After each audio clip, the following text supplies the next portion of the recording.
February 17th, 1943.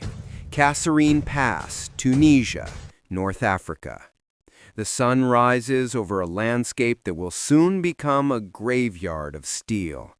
The desert air is already thick with tension, the kind soldiers can feel in their bones before the storm breaks.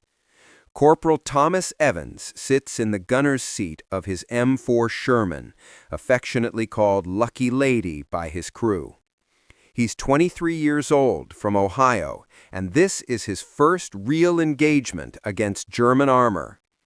"Dear Ma, they tell us the Germans have new tanks, big ones, but our officers say the Sherman is the best tank in the world. I'm sure we'll be fine." Radio chatter begins, voices overlapping. "Baker Company, this is command. Enemy armor spotted. Grid reference. Contact, German tanks, 11 o'clock. Thomas to his crew. "Here we go, boys, just like training." Tank commander. "Evans, you see it?" "Yes, sir, But nothing could have prepared them for what they were about to face. Jesus Christ! Look at the size of that thing. The Panzerkampfwagen 6 Ausführung H1. The Germans called it the Tiger. To the young American tank crew seeing it for the first time, it looked like a rolling fortress, a monster from another world. 56 metric tons of steel and death, nearly twice the weight of a Sherman. Its tracks alone were as wide as a man was tall, and mounted on its turret, like the horn of some prehistoric beast, was the legendary 88mm gun.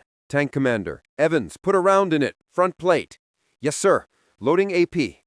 Range 800 yards. Loaded. Fire."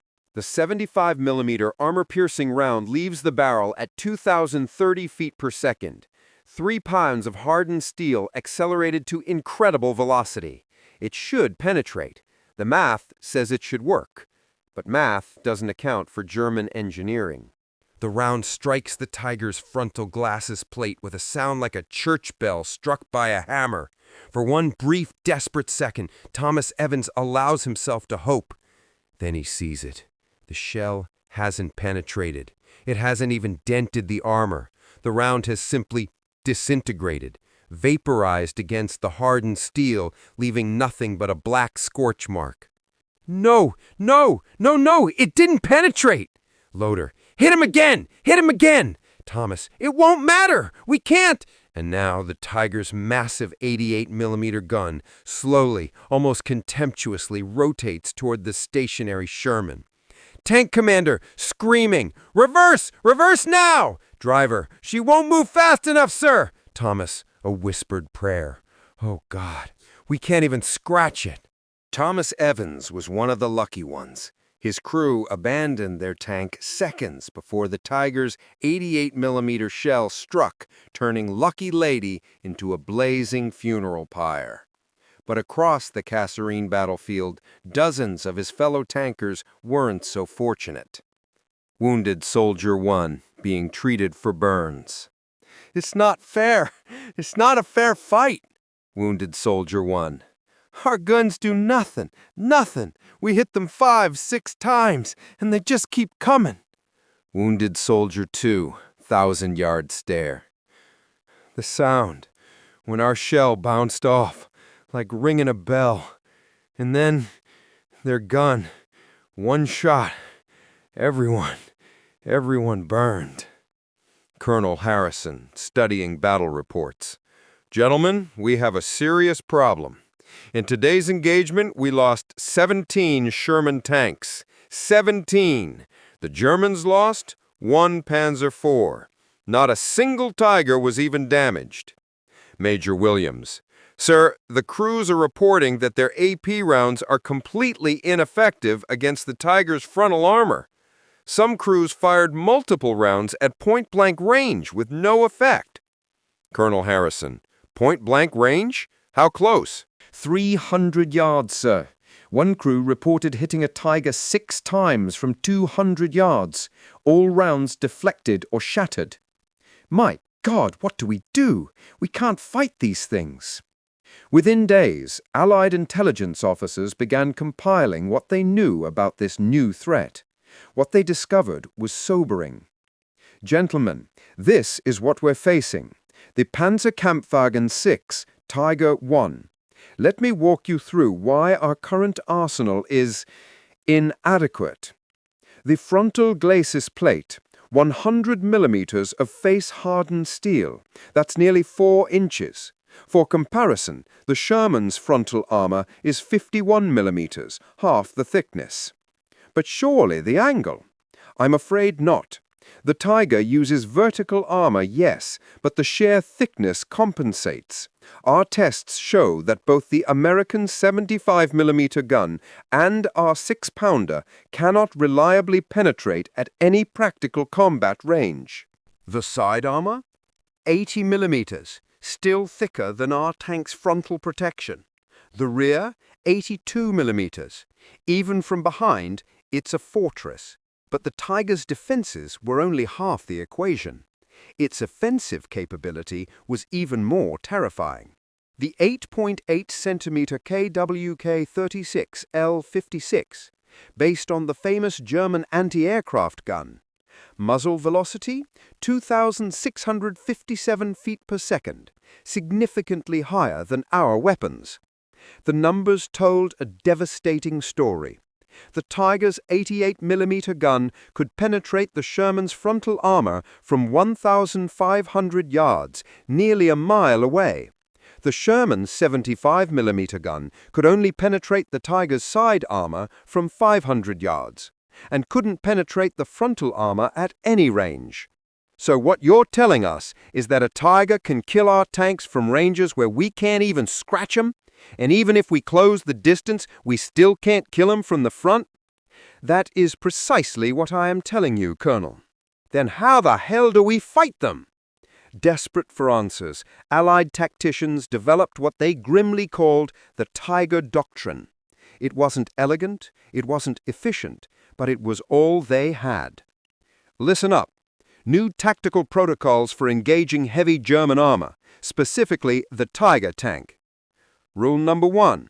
Never, and I mean never, engage a Tiger from the front. Your AP rounds will not penetrate. You will die. Understood? Yes, sir. Rule number 2. Tigers require coordinated attacks. Minimum 3 tanks, preferably 4 or 5. Here's how it works. Training instructor. 2 or 3 Shermans approach from the front. These are your bait tanks. Your job is to keep the Tiger's attention, keep it turning its turret, make it focus on you. Young tanker, raising hand. Sir, won't those bait tanks get destroyed? Training instructor, grimly. Probably. That's why they keep moving, keep dodging. Meanwhile, 1 or 2 more Shermans flank around, fast, and try to get a shot at the side or rear armor. Another tanker. Sir, that means we need to sacrifice 2 or 3 Shermans just to kill 1 Tiger? Training instructor. Sometimes 4 or 5. Yes, I know how that sounds, but that's the arithmetic we're working with, soldier. The arithmetic was indeed terrible.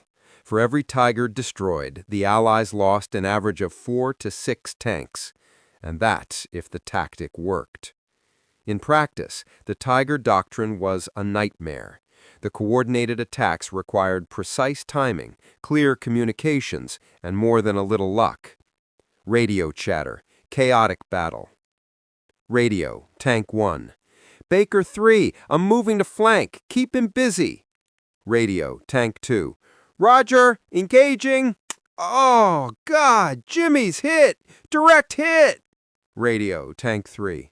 I can't get around! He's traversing too fast! Radio, Tank 1. Forget the plan! Fall back! Fall back! The Tiger's turret traverse, powered by a hydraulic motor, was faster than anyone expected. The flanking tanks often found themselves staring down the barrel of that 88mm gun before they could get into position. But perhaps worse than the tactical disadvantage was the psychological impact. Allied tank crews began to see themselves not as armored cavalry, but as men driving into battle in iron coffins. Sergeant Bobby Mitchell, voice shaking. I've been in 3 engagements now. 3 times we've encountered tigers. My original crew? I'm the only one left. Corporal James. How'd you make it? Sergeant Mitchell. Luck. Pure damned luck. First time the tiger hit the tank next to us instead. Second time we bailed before it could get a shot off. Third time, we ran. Just turned tail and ran. Another soldier, Private Russo, looks up from his letter. How do you write home about this? How do you tell your mother that you're scared every time you climb into that tank, knowing it can't protect you? Sergeant Mitchell. You don't. You lie. You tell her everything's fine and that American steel is the best in the world. Corporal James. My loader, Henderson. He froze up today. We spotted a tiger at 900 yards, and he just froze. Couldn't load the gun, couldn't move. Just kept saying, we're dead, we're dead, we're dead. The Germans had a term for this psychological dominance, Schreckenpanzer, the terror tank, and it was working exactly as intended. Meanwhile, German Tiger crews operated with an almost casual confidence that bordered on arrogance. German tank commander through translator.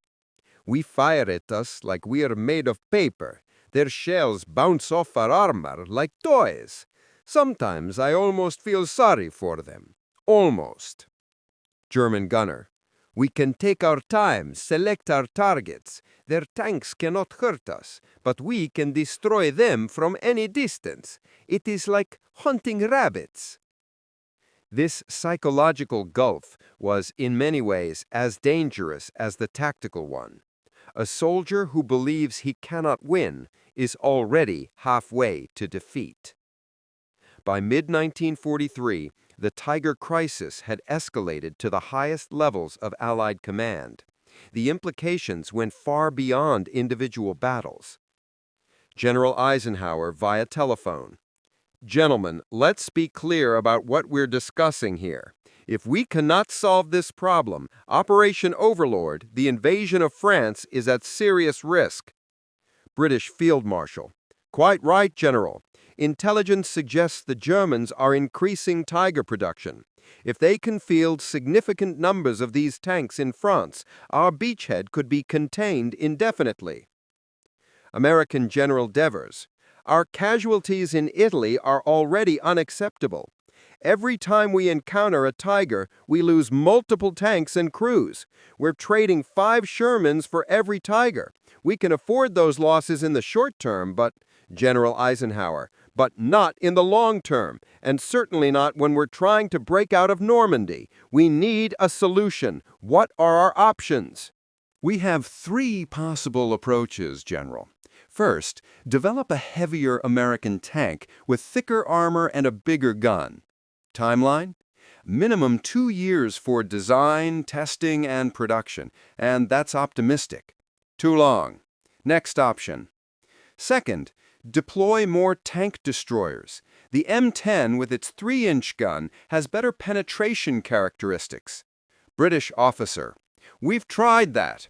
The M10's gun still can't reliably penetrate the Tiger's frontal armor, and the M10's own armor is paper thin. 1 hit and it's done.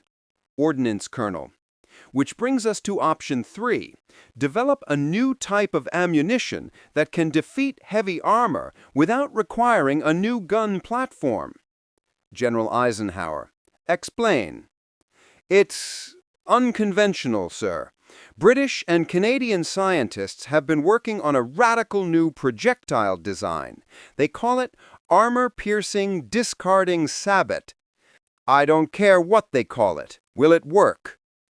On paper, yes. The theory is sound, but it's never been combat tested, and the manufacturing process is extremely complex. I want full research funding, whatever they need. We need this solution, and we need it before next summer. The Canadian Connection. Ottawa, late 1942. While soldiers fought and died in North Africa, a quiet revolution was taking place in the laboratories of Ottawa, Canada. Here, far from the battlefield, a small team of scientists and engineers were about to change the course of the war. Dr. Alistair Finch was a physicist, not a soldier. But he understood the crisis better than most generals. The problem was simple physics. The Tiger's armor was too thick for conventional kinetic energy penetration. Dr. Finch to his assistant.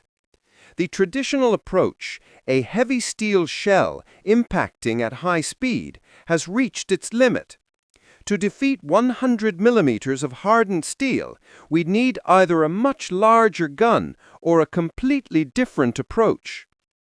Assistant researcher Sarah Chen. But we can't design a new gun. The logistics alone. Precisely, which means we must redesign the projectile itself. What if, instead of using a large, heavy shell, we used a very small, very dense penetrator traveling at extremely high velocity? Small? But won't that reduce the kinetic energy? Not if we dramatically increase the velocity, and not if we use the right material. He writes on the board, tungsten carbide.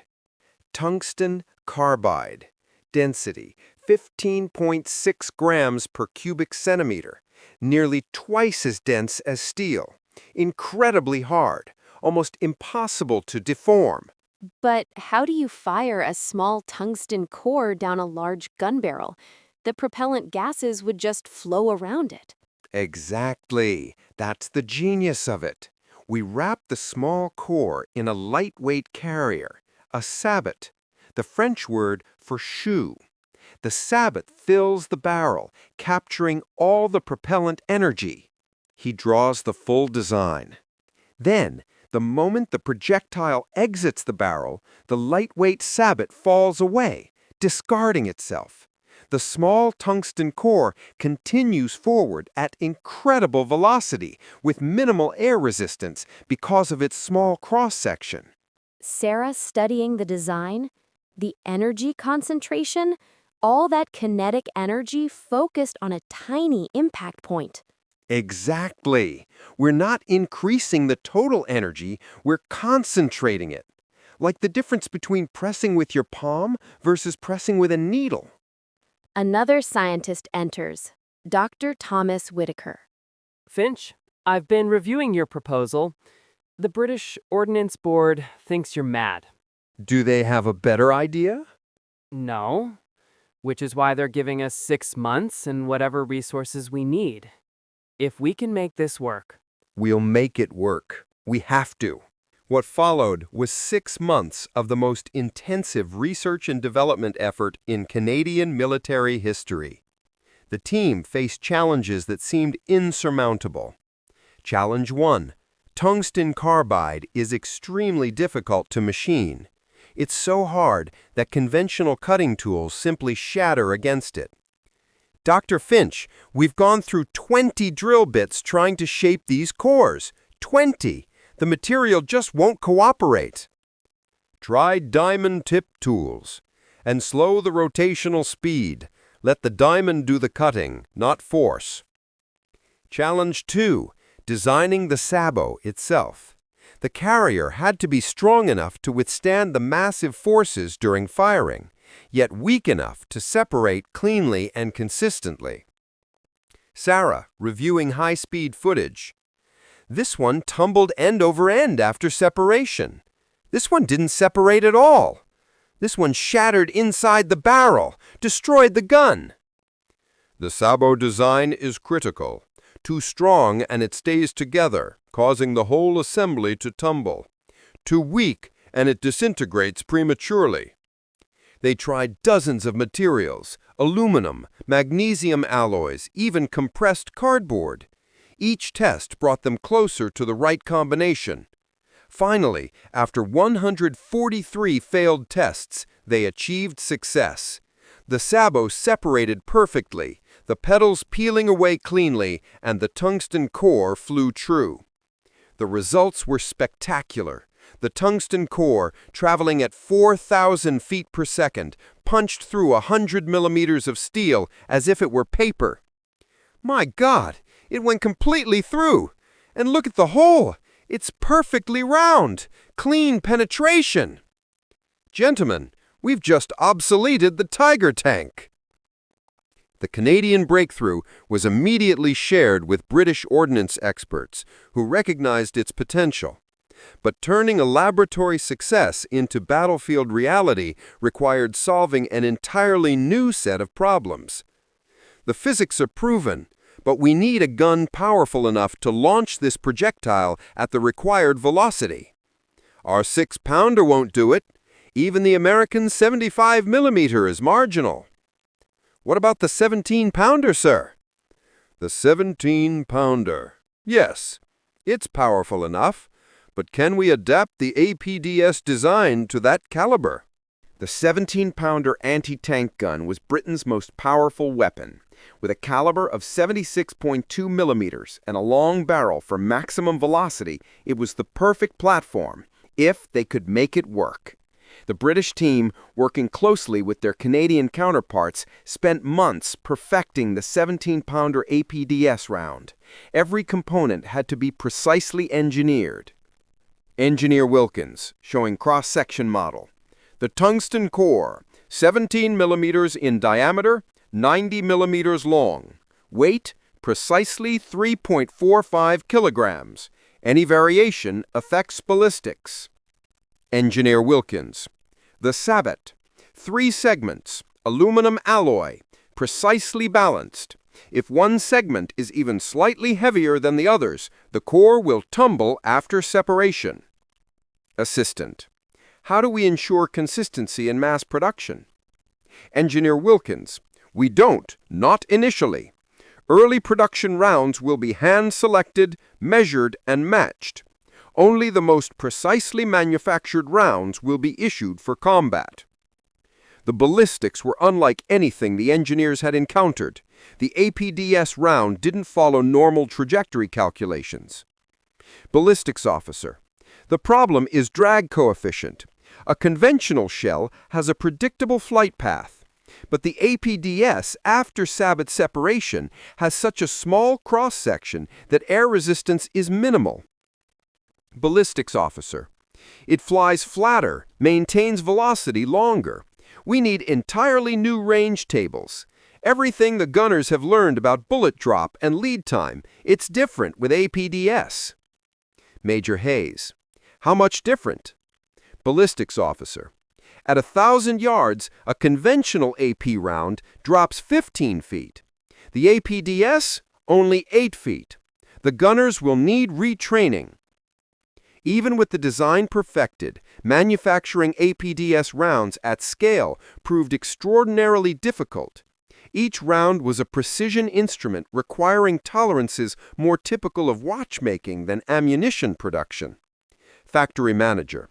Dr. Finch, we have a problem. Quality control is rejecting 40% of our production. 40%! Dr. Finch. What's the primary failure mode? Factory manager. The tungsten cores. Even microscopic variations in diameter cause the sabot fit to be incorrect. And tungsten is so expensive. Every rejected core represents a significant loss. Quality inspector, examining cores with precision instruments. This one, 0.03 millimeters oversize, reject. This one, surface imperfection, reject. This one, acceptable, mark for assembly.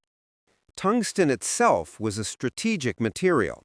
Before the war, much of the world's tungsten came from China and Portugal. The Allies jealously guarded their tungsten supplies, knowing the Germans needed it for cutting tools and armor-piercing ammunition. Supply officer.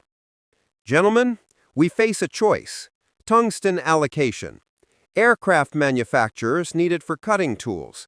Naval ordnance wants it for armor-piercing shells. And now, tank ammunition. General. Priority goes to the APDS program. Nothing else is stopping Tigers. Supply officer. Understood, sir. But we need to be strategic. We can't produce APDS rounds in the quantities of conventional ammunition. This will be special ammunition, issued only to specific units. By early 1944, the first production APDS rounds were ready for distribution. But the Allies faced an unexpected problem. Their own tank crews didn't believe in it. Training officer: "Gentlemen, this is the new Armour-Piercing Discarding Sabot round. You are to use this ammunition exclusively against heavy German tanks, Tigers and Panthers." He holds up an APDS round. Training officer: "As you can see, it looks different from conventional." Sergeant Murphy, interrupting, laughing: "It looks like a bloody toy. What is that, a tin can wrapped around a pencil?" Corporal Davis: "Sir, with respect, our AP rounds are solid steel, heavy. This thing, it feels like it'll blow away in a strong wind." Training officer: "I understand your skepticism, but this round has been tested extensively. It will penetrate the Tiger's frontal armor." Sergeant Murphy: "Our 75mm AP can't scratch a Tiger. You're telling me this dart will go through?" "Not a 75mm. This is for the 17-pounder gun only. Sherman Fireflies and Achilles tank destroyers." The crews called it the secret squirrel dart, the tinfoil special, and less flattering names. Loading it felt wrong to men trained on conventional ammunition. "It's so light. I keep thinking I'm going to drop it. And look at this Sabot thing. It feels like it'll fall apart. Are we really supposed to trust our lives to this?" The Sabot is designed to fall apart after it leaves the barrel. Gentlemen, I know this seems strange, but the science is solid. The tungsten core will defeat any armor the Germans have. I'll believe it when I see it punch through a Tiger. Until then, it's a dart in a tin suit. The skepticism wasn't just about the round's appearance. It was about trust. These men had watched their friends die because their guns couldn't hurt the enemy. Now they were being asked to believe in something that defied their experience. "Veteran tank commander, I've been fighting since North Africa. I've seen what happens when you trust equipment that doesn't work. Good men die." "But sir, the tests are in a controlled environment. Combat is different. Combat is chaos. And in chaos, I trust what I know. Heavy steel, thick armor, big guns. Not experimental darts." This mistrust would persist until the moment of truth, until the first time an APDS round met a Tiger in actual combat. To deliver the APDS round to the battlefield, the British had improvised a solution: the Sherman Firefly. The American M4 Sherman was reliable, mass-produced, and available in huge numbers, but its 75mm gun was inadequate against heavy German armor. The British solution was brutally simple: tear out the 75mm gun and install their powerful 17-pounder. Chief Engineer Patterson: "It shouldn't work, you know. The 17-pounder is far too large for the Sherman's turret. We've had to completely redesign the internal layout." The modification was awkward at best. The 17-pounder's massive breech took up most of the turret space. The radio had to be moved to the tank's hull. The crew was packed in like sardines. Firefly gunner climbing in: "Bloody hell, there's no room to move. How am I supposed to operate in here?" Loader: "And look at this. I'll have to load the gun at an angle because there's not enough clearance. This is going to be murder in combat." Chief Engineer Patterson: "It's not elegant, but it's what we have. The alternative is facing Tigers with guns that can't hurt them." The Fireflies were so valuable that the British took extraordinary measures to protect them. German tank crews quickly learned to target Fireflies first, recognizing the longer barrel of the 17-pounder. Camouflage officer: "Paint the barrel end to disguise the length. We want German gunners to mistake Fireflies for regular Shermans as long as possible." Tactical officer: "And in tank formations, place Fireflies in the middle of regular Shermans. Don't make them obvious. Each Firefly was precious. British tank squadrons typically had only one Firefly for every 4 or 5 regular Shermans. These solitary vehicles carried the hopes of entire units. The APDS rounds were classified secret, the same security level as the Manhattan Project. The Allies were terrified that German intelligence would learn about the new ammunition. Security officer. Each round is numbered and logged. You will sign for every APDS shell you receive. If you fire one, you'll report exactly when, where, and at what target. Tank commander. Why the secrecy? It's just ammunition. Security officer. It's ammunition that can defeat the Tiger. If the Germans learn about it, they'll redesign their armor. We'll lose our advantage. So yes, it's that secret. Each Firefly crew received a limited allocation of APDS rounds, typically 5 to 10 rounds. The rest of their ammunition load was conventional AP shells. Ammunition officer. Use your APDS only on heavy tanks, Tigers, Panthers, King Tigers. Don't waste them on light armor or soft targets. These rounds are more valuable than gold. Gunner. What if we encounter multiple Tigers? Ammunition officer. Then you'd better make every shot count. As spring turned to summer in 1944, Allied forces gathered in southern England for Operation Overlord, the invasion of France. Among them were the Firefly crews, carrying their secret ammunition and waiting for the moment of truth. Sergeant Major Arthur Macmillan. All right, lads, final checks. David, check the 17-pounder's recoil mechanism again. Yes, sir. Sergeant Major, about those special rounds. What about them? O'Connell, do you really think they'll work? I mean, we've never used them in combat, and they look so fragile. Macmillan pausing his work. David, I've been in this war since 1940. I've seen a lot of equipment that looked good but failed when it mattered. And I've seen things that looked mad actually save lives. Which category do these darts fall into? I don't know yet, but I'll tell you this. The scientists who made them aren't the ones who'll die if they don't work. We are. So I've read every technical report I could get my hands on. The physics is sound, the testing was thorough. This little dart is traveling at 4,000 feet per second. That's nearly 3 times the speed of sound. All that energy focused on a point smaller than my thumb. If the math is right, and I believe it is, this will go through a tiger like a hot knife through butter. And if the math is wrong, Macmillan, seriously, then we do what we've always done. We fight with what we have, and we look out for each other. On the night of June 5, 1944, thousands of Allied soldiers prepared for the largest amphibious invasion in history. Among them were the Firefly crews, knowing that somewhere across the channel, German Tiger tanks were waiting. O'Connell, voiceover, writing, Dear Mom, tomorrow we go across.